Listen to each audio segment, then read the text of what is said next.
आठवड्यामध्ये केंद्र सरकारचं हे तिसरं बजेट मांडलं जाणार आहे आणि या अर्थसंकल्पाकडे संपूर्ण देशाचं लक्ष लागून राहिलं.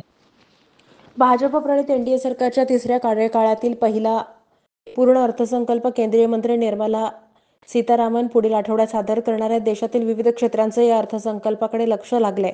केंद्र सरकारच्या मनात नेमकं काय आहे हे 23 जुलैला समजणार आहे. मात्र अर्थसंकल्प हा अनेकांच्या उत्सुकतेचा विषय असतो.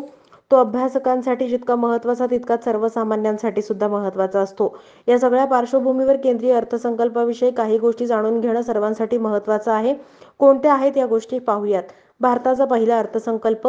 स्वतंत्र भारताचा पहिला अर्थसंकल्प 26 नोव्हेंबर 1947 रोजी देशाचे पहिले अर्थमंत्री R.K.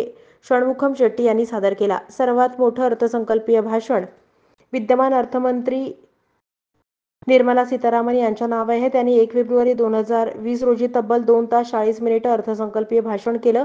2 पानं शिल्लक असताना सीतारामन यांनी आपलं भाषण थांबवलं. अर्थसंकल्पात त्यांनी नवीन आयकर स्लॅब आणि LIC IPOची घोषणा केली. मात्र शब्दसंख्येचा विचार करता 1991 मध्ये माजी पंतप्रधान मनमोहन सिंग यांनी 18,650 शब्दांचं सर्वात प्रदीर्घ अर्थसंकल्पीय भाषण केलं होतं. सर्वात छोटं अर्थसंकल्पीय भाषण 1977 सालचं हिराभाई मुलजीभाई पटेल यांचं होतं.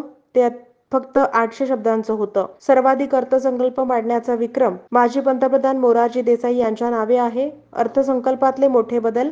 1999 मध्ये फेब्रुवारीच्या शेवटच्या दिवशी संध्याकाळी 5 वाजता अर्थसंकल्प सादर केला जात असे. 1995 मध्ये पहिल्यांदा हिंदी आणि इंग्रजी दोन्ही भाषांमध्ये अर्थसंकल्प छापण्यात आला. कोविड-19च्या काळात अर्थसंकल्प पेपरलेस स्वरूपात आला. 2017 मध्ये रेल्वे अर्थसंकल्पाचा केंद्रीय अर्थसंकल्पात प्रवेश करण्यात आला.